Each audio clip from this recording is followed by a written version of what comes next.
Hey everybody, welcome to That Dang Dad. My name is Phil, and we're doing something weird tonight, as you can tell, as you can see. Working without a script, working without a net. But tonight we're going to be talking about a game called Cruelty Squad. And if you don't know what Cruelty Squad is, I'll introduce it real quick, and then I'll tell you why I have my very special guest, Oddnon, here with me. Um, Essentially, Cruelty Squad is a first-person shooter, kind of in the vein of your Deus Ex type of game. What they call it, an immersive sim. Immersive sim. But essentially, it is a first-person shooter that takes place in kind of a grungy, hyper-capitalist dystopia. You are essentially a hitman or an assassin, and you go out on missions, and you are given targets to kill, and you are given an arsenal with which to kill them. And along the way, you can find little upgrades and enhancements and augments for your body that let you do different and often disgusting, gross things. And there will be gameplay footage on or behind or around. I haven't decided how I'm going to do it. We'll see how this video shakes out. But there will be video footage. But you can see what makes Cruelty Squad special is that it looks like fucking shit. And initially, it kind of put me off. It put me off a little bit because I was trying to figure out what was going on. It looked ugly. The UI is garbage. It is very difficult to use. It is very difficult to figure out how to start the game. I'll put a clip in here for that too. But anyway, as you can see if you're looking at the footage here, the game looks gross. It functions in a hostile way. It is not user friendly. The It's not music is anything. painful. The music is disturbing. Yeah, it's not anything friendly. It is complete hostile design, and but it is a sensation among gamers. It's talked about a lot. My Lord and Savior Jacob Geller talks about it. Lots of people talk about it, and so I decided to buy it. And I was playing through it, and I mentioned playing it on Twitter one night, and my dear close personal friend Oddnon said, "Hey, Cruelty Squad, you're gonna laugh, but that game changed my life." And I said, "Oh, interesting." I was about halfway through the game. I was thinking, "Oh, maybe it, does something crazy or weird," and it does plenty of crazy and weird things. But I got to the end of the game, and I gotta say, what a strange thing to say about this game that it changed somebody's life. And so I thought, it would be a great conversation. I want to find out why the game Cruelty Squad, one of the most hostile video games I've ever seen in modern times, how does this game change a life? What does this game mean to somebody? Why is it so meaningful to these people? And so, Oddnon, thanks for being on the channel tonight. And why don't you introduce yourself and take it away? So I'm Oddnon. That is both my username and my real name. I am a comic artist. I do various voice works. I work with other content creators. I read a comic called Horserer, and it's about a horse sorcerer who brews an evil beer, and anyone who drinks it dies in a horrible, disgusting way to become a minion in his army against the T-Rexecutioner over a VHS copy of Top Gun. Now, I feel like that's a story we've seen 1,000 times. Like, what new are you bringing? This is just my kind of take on chestnut. it. I wanted to do a sort of like 80s exploitation horror film take on it. So that's kind of what I'm bringing to the table with that. But that's my shameless plug for that. Mostly I work with other content creators, and I, talk to a lot of people and just whatever comes along. So that's me. To tell a very personal story, I've been in a several-year-long health journey that I won't get into like the specifics of it.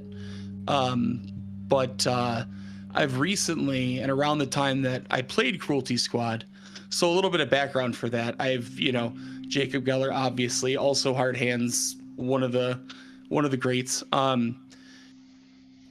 Seeing so many people play it despite like what I saw on the screen was kind of like, I don't understand. And I'm a person, I'll try just about any game. You know, I've played Bad Rats on Steam, for God's sakes. So, you know, I'm drawn to a lot of those types of things, but Cruelty Squad is just such, I think calling it an assault on the senses is still kind of underselling it. And so I saw all these people that I trusted their media opinions and, you know, games that they play, and I've gotten other good suggestions from watching their content. And I thought, you know, it was on sale one day, and I said, you know, everybody needs something to do, so let this be my to-do for now. And I started playing it, and I hated it. And I hated every second of it. There was not a single second of that game that I enjoyed. But I think that that's the point, and I think that that might draw a lot of people away, but hear me out. I was going through a several-year health journey, and have a disability now that is permanent. There's no cure, you know. And I was just feeling, to not to sound dramatic, but I was feeling broken and wrong, and that I didn't have, you know, because the world is not made for that. It's not made for disability. Right. And while the game itself doesn't have anything to do with disability, to play something that doesn't exist, or rather, sorry, that shouldn't exist, you know, but does despite everything against it, and does so proudly. It does. Cruelty Squad does not give a shit. It doesn't think what you think about it. It doesn't care what you think about it. It doesn't care how you feel about it. It will continue on its sensory assault all the way through, and it will make you feel things in really weird ways that you can't explain. And it's sort of, I don't know, between the challenge and just sort of like experiencing something that by all rights should not be popular or enjoyed, not only kind of changed my outlook on creativity as a whole, but also kind of gave me a little bit of hope. And again, I think that sounds really dramatic, but that's what it did. I played through it from point A to point B. I didn't play anything else that week. I'm a person, I have 2 monitors, and I always have a game in one and TV or YouTube or something in the other. And I couldn't do that. Not only is the game just, you can't do anything else while you're playing this. It just occupies all of you at once. I mean, the immersive sim category couldn't be more true. There is no point at which, at least as far as I feel, that you could play it unconsciously. Not because you wouldn't get it or you'd miss stuff. It's just, it takes all of your senses to kind of grasp it, I guess. Well, I mean, even just visually, it takes your entire brain to just parse what you're looking at and what is happening, and that's a game that really made me realize how much I had gotten accustomed to UI elements like easily identifying who the enemies are. In this game, there are civilians and, you know, non-player characters totally intermingled with people that will kill you in 3 shots, and there is no visual indicator. You kind of have to look around for somebody who looks like they're running around with a gun, and you better see them before they see you. I mean, there's, you know, it requires your full attention. This game is hard as balls, man. Like, there are just straight up like those pink and black checkered error textures, yeah, like that are there on purpose. Yeah. You know, and they're not like the standard ones. Like, they must have made that specifically to like put in the game. Yeah, everything was lovingly handcrafted to look like shit. Like, yeah. It begs a sort of question that I both desperately need to find out and also don't know if I want to have that knowledge, because there is sort of a magic to the game as it is that like the mystery surrounding like why it was made or why anybody would set out to do this might cheapen it. I don't know. It's very strange in that regard. Like if you pierce the veil, you might ruin it. Yeah, I'm a big, David Lynch fan, and if you try to ask David Lynch, hey, what is, there's a very famous interview where David Lynch says, I think Eraserhead is my most spiritual movie, and the interviewer says, oh, can you elaborate on that? And he goes, no. So I totally respect the idea that some works of art are just, they are what they are, and what you bring to it, what you get out of it, that's for you. Like that's the gift of this art, is you will have an entirely personal experience with it, whatever that is for you, and no explanation is going to like deepen that. Like this just is what it is, and you take from it what you get. Just as a quick side tangent, like I got into David Lynch through Eraserhead, and I ended up watching, I think Mulholland Drive, aside from Twin Peaks, is probably my favorite one of his films. That scene with the woman singing Crying by Roy Orbison, like, will bring me to tears every time. It's just beautiful. But that was where I started to like learn to appreciate that kind of thing, where it's like you can watch countless David Lynch interviews and he will tell you a story about the time that he was in some small village outside of Italy, and he found out, this is a real story, he found out somebody there had never had a Coca-Cola before.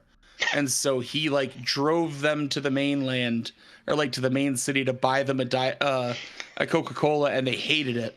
But he just like couldn't fathom how you could hate Coca-Cola. But he'll tell you like all of these weird, obtuse stories like that before he'll ever tell you anything meaningful or substantial about his work. And that's, I think Cruelty Squad really does kind of lie in that strange valley. If there was like an interview, I would read it. But if there's an interview with the creators where they just went whole hog and like laid it out, I'd probably read it, but I don't know that the game would be better for it. I don't know if it'd be worse for it. I don't know. It's just, it's got that very weird quality. Yeah, I think there's a thing you run into film criticism sometimes, or film discourse more accurately, where people will say, well, how does that scene advance the plot? Or I don't know if I like that because it didn't really, why did the movie waste my time doing that? And believe me, I love a tight 90-minute thriller. Believe me, I love a very tightly wound movie. But a lot of times if it interests you, when you get deeper into film, you realize that a lot of creators, a lot of directors and writers and auteurs and teams, they like to, I'm going to put this in here because it's going to make you feel something. And it might make you feel something that isn't good. You know what I mean? Like the scene is in here not because it advances the plot, not because it, means deepest lore, deepest Dark Souls lore that's going to tell you all about the backstory. It's just, I want you to feel. And there's a scene in Twin Peaks: The Return, which is probably one of my favorite TV experiences of all time. So Twin Peaks season 3 takes place 25 years after the events of the original Twin Peaks, because it was filmed 25 years later. And in my opinion, one of the themes of the Twin Peaks franchise as a whole is that trauma ripples outward. Trauma doesn't stay where it's put. It ripples outward. And so the original series of Twin Peaks is about the murder of a high school, the prom queen of high school. And through the series, you come to find out that she was the victim of abuse, that she was struggling with addiction related to sort of managing the depression and the feelings that she was having from her traumas. And then her death itself becomes a trauma for the town that ripples outward. And so many parts of Twin Peaks don't have anything to do with the plot of who killed Laura Palmer, because it's more about when a high school kid dies, it fucking hurts, and it hurts everybody, and it hurts the community. anyway, in Twin Peaks season 3, this is sort of the continuation of that idea. And there's this sequence. This is an unforgettable sequence right in the smack in the middle of the series where there is a car accident that happens right outside the main diner, the Double R diner in the series. The characters are eating at the diner. There's a car accident outside. They go out to check, and one of the characters is a police officer, so he's trying to, deal with this car accident. And there's some gunfire, and I think the gunfire causes a car accident or whatever. I don't remember what it was, but basically, there's this big chaotic scene, a car accident, gunfire, and as he's going to make sure everybody's all right, he's trying to talk to this woman who isn't her car is blocking the road, and he's telling her to move her car. And in the passenger seat of her car, her teen daughter is writhing around and throwing up and almost looks like possessed or something like that. And it's just this incredibly tense scene where there's shouting and honking, and the guy is confused, and he's looking at this kid throwing up, and the kid looks all messed up. And then that just moves on. There's no explanation. Those characters are never brought up again. That situation is never brought up again. And either you think that David Lynch just wasted 10 minutes of your time on a long, slow tracking shot of this chaotic scene, or you realize that, or in my opinion, what Lynch and team were doing was, I want you to feel bad right now, and I want you to feel tense, and I want you to feel confused, and I want you to feel unanchored, and that's how I want you to feel for whatever reason that meets his artistic goals in making this thing. And that's just, you either got to lean into that or that is not for you, Oh, 100%. You've seen Mulholland Drive, right? Many times, yeah.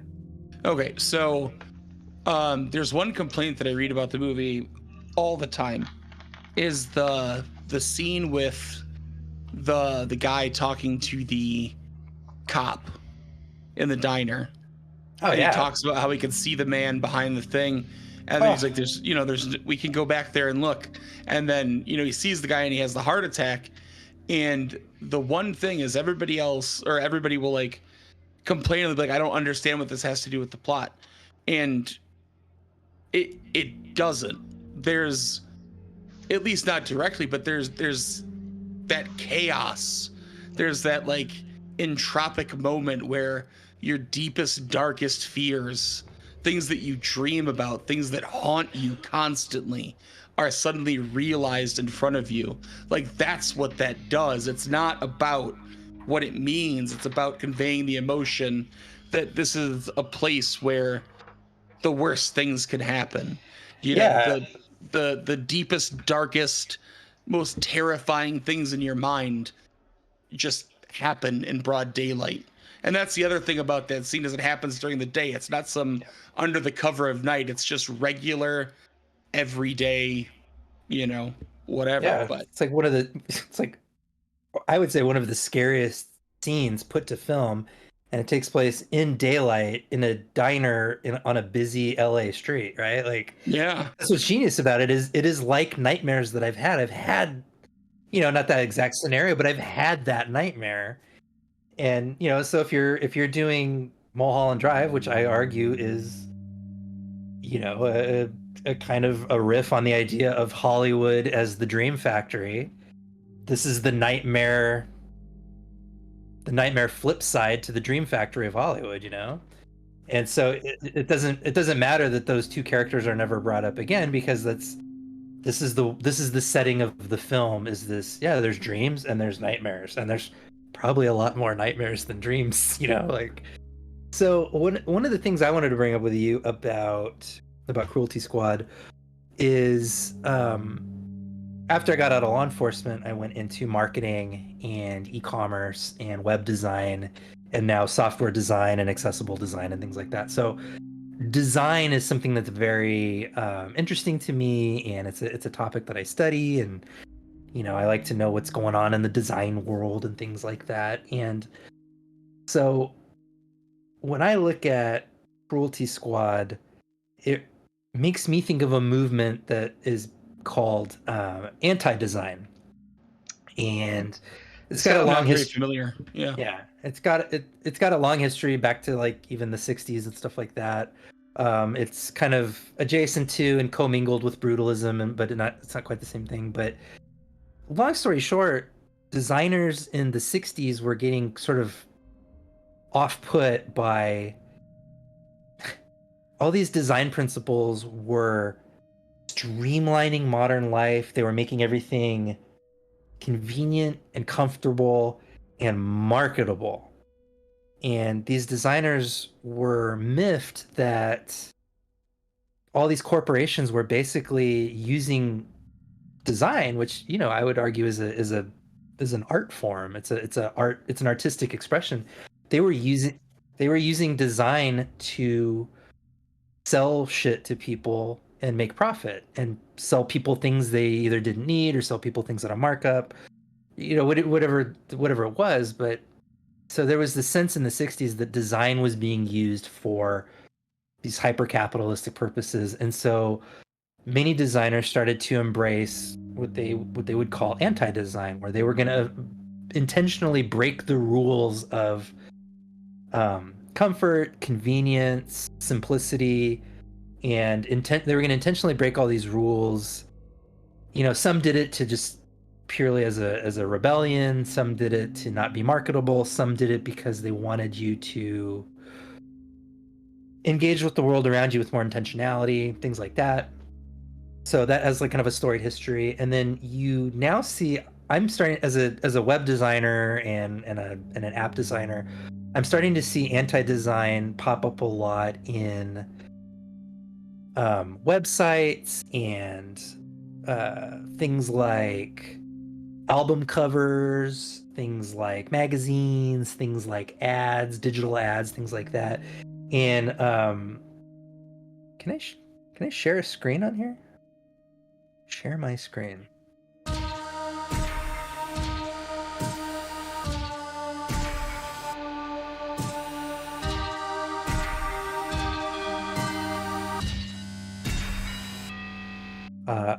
I tried to show Oddnon a picture of anti-design and it crashed my whole shit. So, which, you know, is fitting.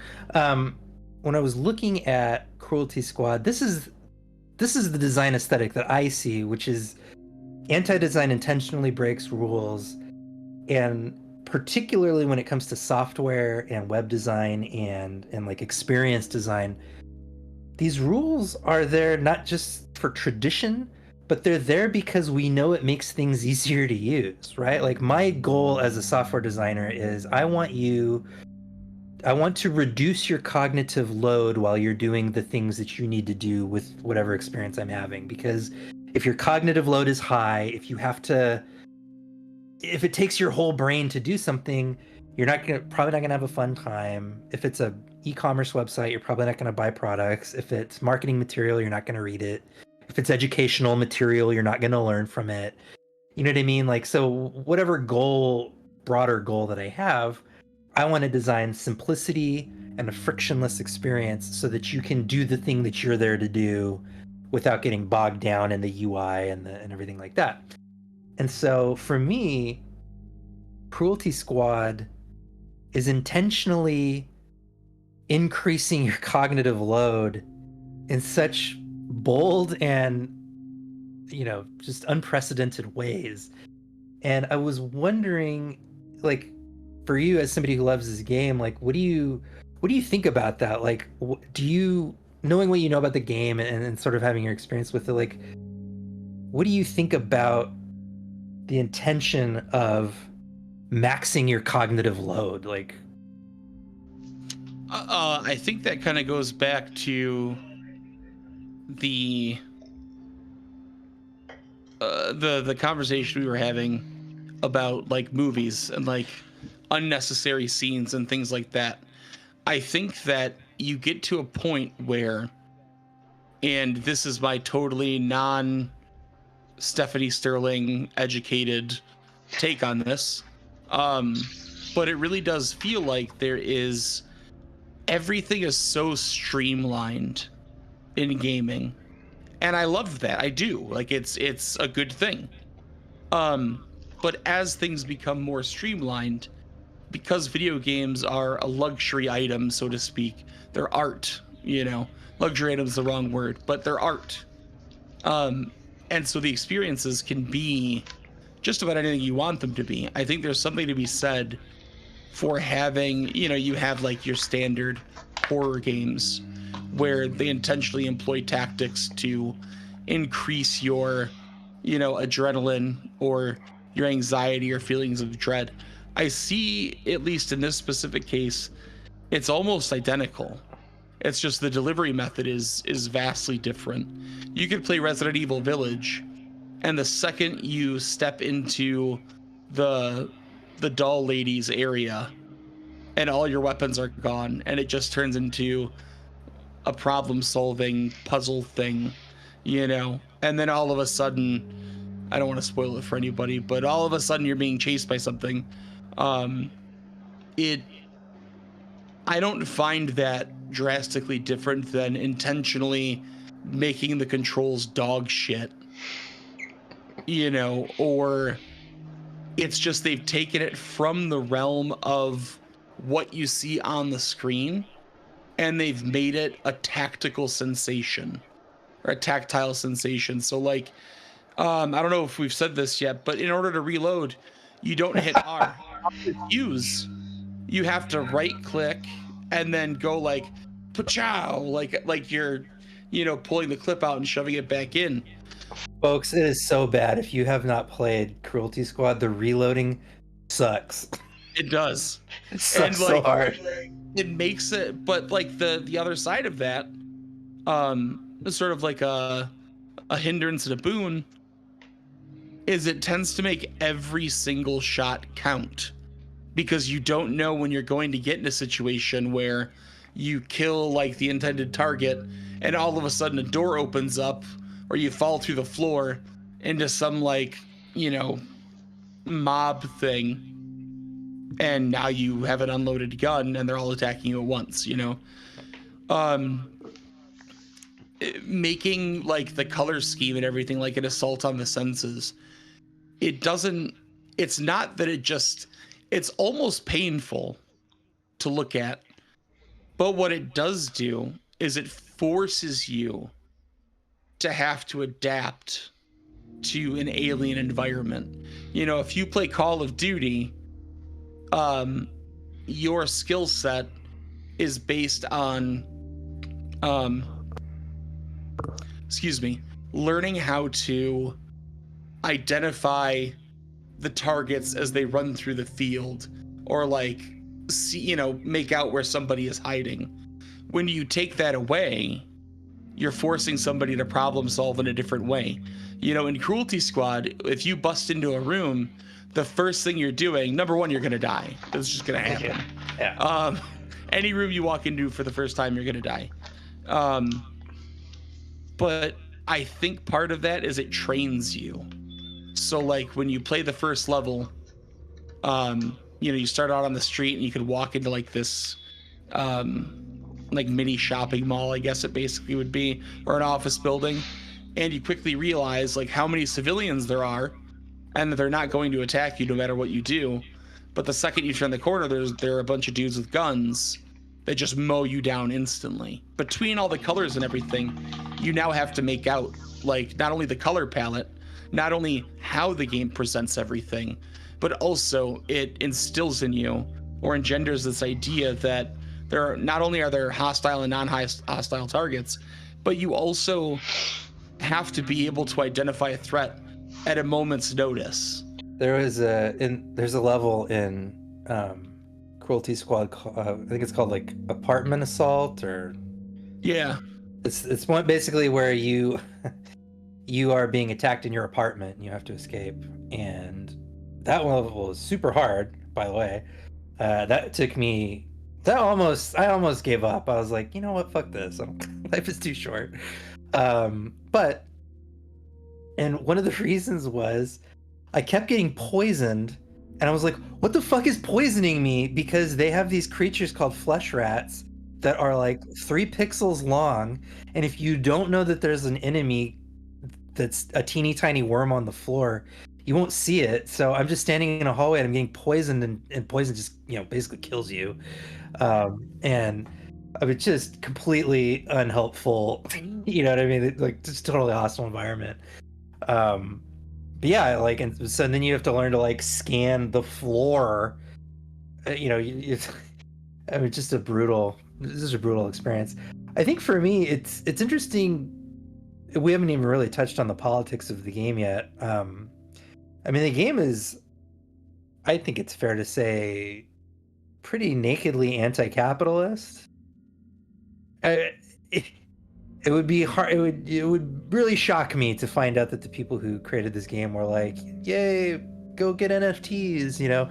Um, and so for me, when I think of like how unfun so much of the game is, so much of the game is also tied to this hyper capitalist world. Like, there's a stock market in the game, um, a functioning a functioning stock market that you can buy stocks, and sometimes your actions in the game will influence the stock market.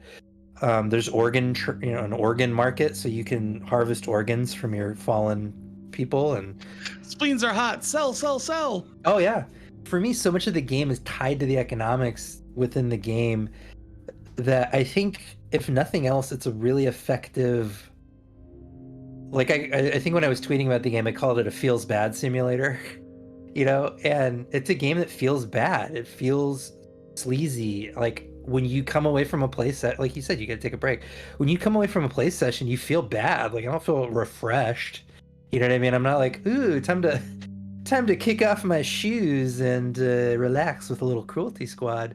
Yeah, it's a feel bad simulator. But I think for me, you know, and maybe this is just, you know, echo chamber thinking or whatever, but I think for me as an anti-capitalist, I'm like, yes, like, this is what the world fucking feels like. You know, everything commoditized, everything monetized, so much rent seeking, so much landlordism happening all around us, people trying to enclose more and more parts of human life to sell it back to you. And yeah, that feels bad. And so, like, for me, just as a sort of an art piece, you know, as a, you know, an art installation, Cruelty Squad functions really well as like, yeah, if we let this keep happening, this is the world they want. Like, this is the world Elon Musk wants to build, is the world of Cruelty Squad, you know? I don't think that that's very far off the mark. I mean, the speaking of the apartment assault level, I think that's one where, like, up until this point, your boss is like, go here, do this, go here, do this, and like explaining, you know, why you're doing it vaguely. And then the apartment assault one, the whole reason that level happens is because he says, now you, I think he says, like, now you done it, you shit stained fuck, or something like that. Yeah. You know, never cross us again. Now you get what you deserve. So you do this whole apartment thing that is super hard. And then, so the apartment building itself is difficult to navigate. And then the the best part is when you finally get outside and the the street is just littered with cops that are also there to kill you, you know. And then you beat that, and then the next level he's like, oh, sorry about that, somebody fat fingered the social security number and it just happened to be yours. Yeah. Anyways, you know. Yeah. And then you're the very next one, like the one where he says sorry about that, is the one where you have to go kill the corporate guy on a mega yacht. Yeah. You know, Yeah. there's, I don't think that it's very, I agree with you. I don't know about, well, I don't know. It is definitely anti-capitalist. There's nothing about that game to me that would read that it's some sort of just cheeky exploration in an alternate future. Kind of bringing it back to the anti-design thing. So, like, Yeah, sorry. no, it's good. It's one of those things where, like, I am, as somebody who is political and, you know, potentially at times annoying political, like, it's capitalism, right? You know, one of those killjoys that can't enjoy anything. That You know, inside me sometimes. right? Yeah. Like, can't you just sit back and enjoy? Like, you know, that's propaganda. You know, um, I love having my politics fed back to me. You know what I mean? Like I'm happy to have it. You know, so but I try to be cognizant of the fact that like that's a that's a I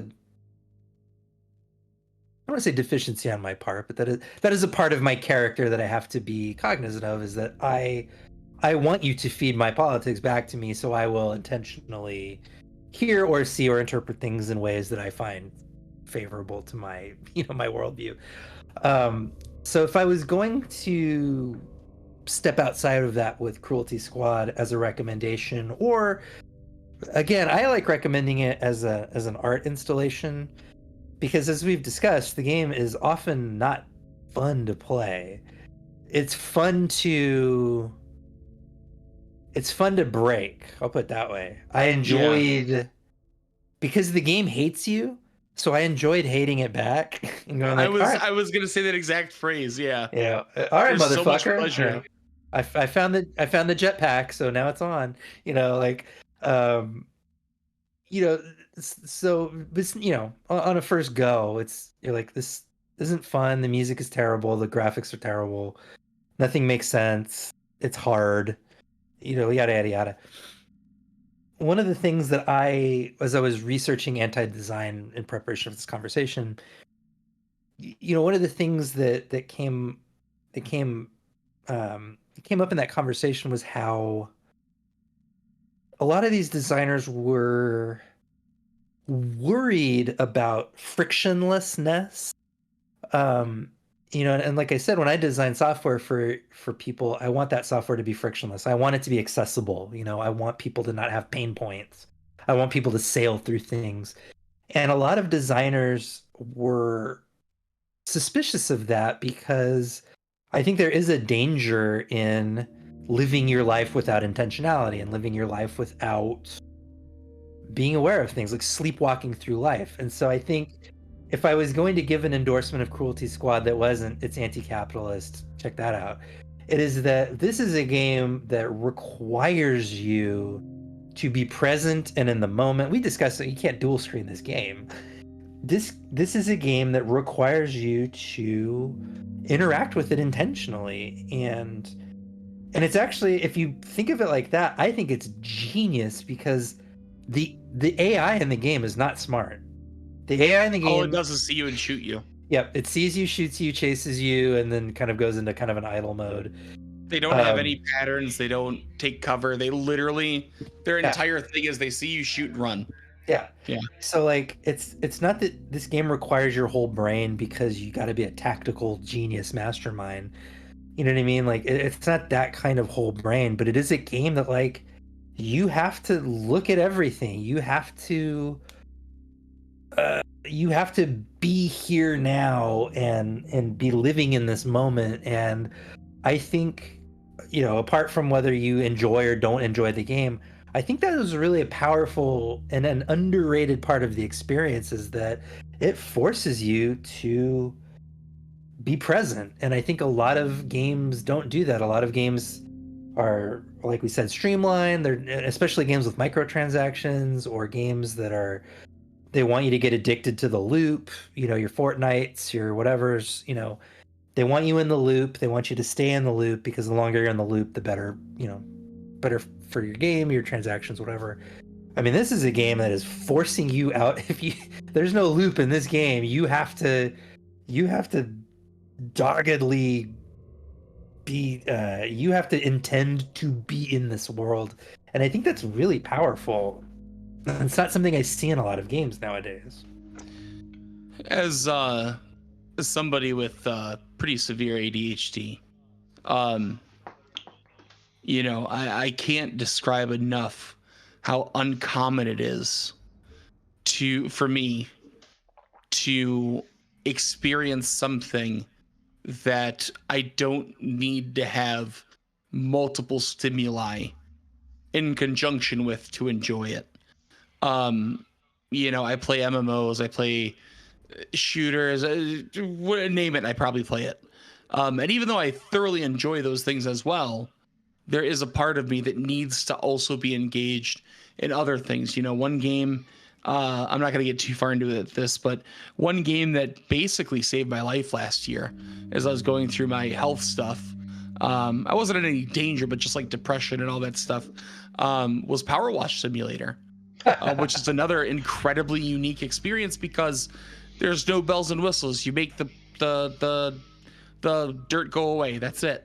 And it was as such that I was able to, and there's a line here to Cruelty Squad, is that as to where Power Wash Simulator was something where I could put on YouTube or movies or shows or whatever and use this as an incredibly relaxing and therapeutic experience to just have my hands engaged while I'm engaging my brain. Cruelty Squad is the opposite. And for somebody like me, the opposite does not work. More often than not, I do not opt in to play games like that. The thing about Cruelty Squad is exactly what you said, but I think you were really onto something with talking about like the frictionlessness and stuff, because I experienced that a lot. And I have, I don't know if I want to like name drop a business, so I'll just say like ordering groceries online, let's say, from exactly the website you're thinking of. Their UI is terrible. You can't click on a product without it taking 15 minutes to fucking load on your screen. And so ordering groceries every week, in my state, I have to, is a horrible experience, and I hate it all the time. Cruelty Squad is a game that takes that to the nth degree, but also makes it conquerable. It's the game hates you, you hate the game, but it not only forces you, but in a sense, it does encourage you and drip feeds you information. It's like the Hellraiser puzzle box. Like, you just have to keep messing with it, and you know that like unlocking it is not going to be good. Like, how could it be? But it is going to let you overcome it. And I think that having that deliberate present experience where you don't have any room for anything else is its own sort of, if nothing more than just like an experience that you don't get with modern games. Yeah, so I got to the last level, the first last level, and of course, it just, the game has been a nightmare up to that point, and then the last level is nightmare upon nightmare, and it took me forever. It took me several tries. Finally beat it, and then I find out that there's like 5 secret levels and a real last level and there's 3 endings. I think 3. So I got the first ending, and then I got the second ending, and then I was like, all right, well, and then like I did not like this game. I did not enjoy my time in this game, but like I found myself like, I'm going to get this third ending, and if you had asked me like, why are you doing this? For one, I think this is a game that really forces you to confront, like, why are you here? Like, why are you playing me? What are you trying to accomplish? And then, like, it was like, why are you trying to get the third hard ending? And I was like, because fuck you, that's why. Like, there's something, not that that makes me not that that's the best part of me or anything, not that that's coming from a place of honor and valor in my life, but like, there was something really interesting about having to kind of own that and sort of like confront that. Like, I'm gonna beat this game not because it's bringing me pleasure, not because I'm relaxing, or rather the pleasure that it's bringing me is a pleasure of spite. Like the Seinfeldian Curb Your Enthusiasm pleasure of spite. I'm gonna beat this game because it's hard and it sucks, and it's thrown everything at me to make me not beat it, and I'm gonna just fucking do it. And there's something kind of funny, like, it's almost beautiful in a way. Yeah, in a weird, quirky way it is. And I think I wouldn't want every game to be like this. I don't want 5% of games to be like this. I don't want a Cruelty Squad 2. Oh God, no. He's making another one, and it's got like dialogue trees in it. Like I can't even imagine. Oh God. I know. But yeah, like again, I go back to this, like when I thought about this like a game, it frustrated me. And when I thought about it later, like today, as I was preparing for this interview, thinking about it like an art installation has really brought me back around on it in an interesting way, because it does something that no other games really do. We'll see how this looks in the edit. I can't tell if this video is going to be an endorsement for Cruelty Squad or just a discussion about Cruelty Squad. I don't know if anybody's going to buy it because we talked about it. I think I sigh because, like, yes. But also I think you really touched on something special with it as an art installation. Like, it's obviously a video game. It obviously exists on Steam, sold as a game, you know, all this kind of stuff. But I think of the same way that, you know, I played, and I'll just kind of bare my soul here. Somebody gifted it to me. Which game? Disco Elysium. Oh, good. And not only did they not tell me that everything about it is a bummer, like from start to finish, but you know, there are so many moments in that game that I was genuinely holding back tears, like in a lot of moments, like the electrochemistry constantly telling you that you need to drink. And you know, last year, or a couple of years ago rather, I was really just not having a great time in the throes of what would inevitably become my disability, and I was just drinking a lot and like very loner and all that stuff.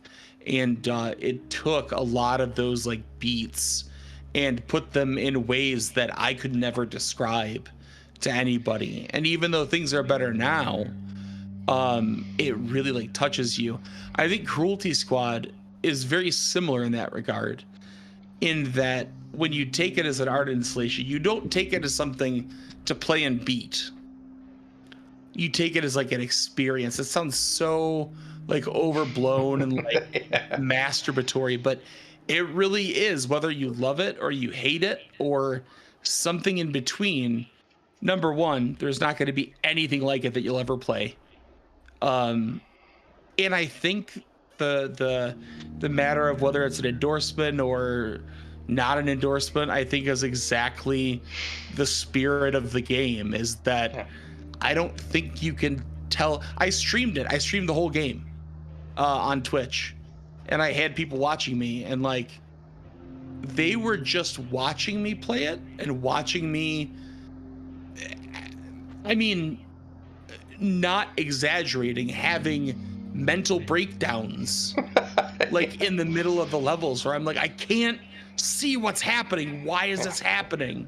You know, or like, how do I beat this thing, or whatever the case may have been. And you know, vicariously, they were like transfixed as well, just like watching me sort of like progress through this stuff. And I mean, do play it. Okay. Don't play it. Watch somebody play it. Like, I just think that it is something important, one way or the other. It reminds me, I hope I'm not getting too off topic here, but it reminds me of vaporwave. Mm-hmm. Early vaporwave. Oh yeah. Where it was you know, you're talking like Echo Jams, Skeleton. It's unlistenable nonsense. It's just like the sounds, you know, chopped and screwed and arranged in a way that just vaguely assembles maybe what somebody that doesn't understand music as like a concept in the world, like an alien might think to arrange a song. And that's like kind of the way that Cruelty Squad feels to me when I was like getting into that. Was like, I looked at it and I was like, this is garbage. This is not what a game is like, or, you know, conversely, this is not what a song is like. How is this becoming like a thing? And by the end of it, whether you liked it or hated it, and a lot of vaporwave I did not like in the early days, but like you come to, at the very least, having experienced it, can walk away from it with some sort of meaning. To bring it back to the anti-capitalist thing, is just we're constantly, wake up, work, shit wages, all this stuff, and yet we still do it because it's what we have to do to survive. There is like kind of this aspect to playing that game that's obviously not like surviving in shit wages, but it does sort of position you in a way that like you want to see it through, you want to see it finished, you want to complete your stated goal, or you want to, it's like waking up. I say this all the time, but like sometimes like just waking up and putting 2 feet on the ground is one of the most radical things you can do. And like, yeah, I mean, it's especially for people in, people with disabilities, people in marginalized communities, people living in poverty, people living under oppression. Like, survival is an act of resistance, and that's, I think there's something to that. And I think, if I want to put a bow on this, and we'll probably wrap it up and call it here, but I think if I was going to put a call to action on this, it would be, I think there is value in sitting with discomfort, sitting with ugliness, sitting with, to some, a hostile experience. I'm not talking interpersonally here, but like, so much of life that we have now is comfort seeking, and like we've been talking about, streamlined, frictionless. Conflict avoidance for me is a big one. Unpleasantness avoidance. I think there's so much value in going places that we don't, as a society, don't go anymore, and we don't, going to places that we're taught to avoid.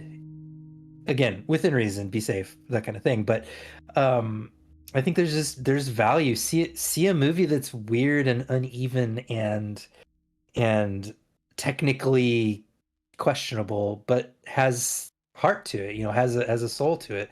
Listen to music that is dissonant and unmelodic and strange, and maybe not to your tastes per se, but like there's value in like sitting with that. Listen to a 9-minute song that's totally something that you wouldn't normally listen to, and just see what you think about it, and play this game that hates your guts. And like I think you have something to learn from putting yourself in situations that are not to your tastes and not there to make life easier for you, in an artistic sense. I think there's something to challenging yourself and sitting with something that is difficult and unpleasant and not there to satisfy your consumer desire, right? Like I think there's value to that. Just a quick thing is, you got me with we talked about it a little bit, but you got me with Chat Pile. Yeah. And like that whole album, like that kind of sludgy metal is not really my thing. And like, just I sat with that and I was just like, that whole album top to bottom is a bummer, and just like the profound sadness. But I think like, just to very quickly build off what you said, is I also think there's a value in just like internalizing it and like not immediately reacting is like a thing that I found myself really trying not to do. I don't post a lot on Twitter anymore other than like sharing everyone's videos, because I found myself just like immediately playing a game or listening to a thing or reading a thing and being like, this sucks, or like, oh, this is so great. And like, I've really found a big value in just like sitting with things, not really talking about, I'll talk with like one person or talk one-on-one or parse it out. But like, yeah, like you said, just sit with something, like let it simmer, let it cook, let it, but your mental health permitting, let it fester, let it make you feel things that you don't feel. you know? Yeah, and you may ultimately reject that thing, but as we've talked about, like, I think that's part of mindfulness is like, non-judgment. Like a thought is going down the river and you acknowledge the thought and you say, I'm having this thought and I'm just not going to judge it, and I'm not going to feel shame or guilt or rage or anger or whatever. I'm just, hey, this is what's on my mind right now. And there it goes. I think there's definitely value if you can do that. So yeah, I don't. There's my endorsement for Cruelty Squad. Play something shitty that hates you, because there's value to that. Well, anyway, Oddnon, thank you so much for this conversation. This was great. I really enjoyed just getting to chat with you, and love turning friendship into content. Like, if this recording fucks up, like, oh well, it was a great conversation anyway. You were my first guest on when the podcast was a thing. I think you were our very first guest, so Yeah. It's kind of funny to just see it like turn around. But yeah, no, thanks for having me. Thanks for reaching out, and yeah, anytime. Yeah, so if you enjoyed our conversation, go check out Oddnon's Twitch. Go get Horserer. Where else are you gonna? I mean, we joked about it to be. Where else are you gonna find a horse sorcerer with magic beer and a T-Rex? Like, come on. Like, what are you doing? The T-Rex executioner has a literal man cave. It's a man that's turned into a cave, and they just watch Top Gun together. Like, go buy it. You can't get that experience anywhere else. You're living a diminished life if you don't go check that out. So. Just a quick hack for any viewers. On my Twitter, I have a link tree, and if you want to read the entirety of Horserer, there's 4 issues, 5's we're about to work on. We actually have it all up on Webtoon, and you can read every issue. And then if you'd like to, buy it later. But even if you just read them, that's great. But it's all there. Power to the people. We want everybody to be able to just experience it. But it's all there. So thank you. Yeah. Hashtag CEO mindset. Love it. All right. Well, thank you. And thank you all. And hope this was a fun conversation. And I'll catch you on the next one. Have a good night.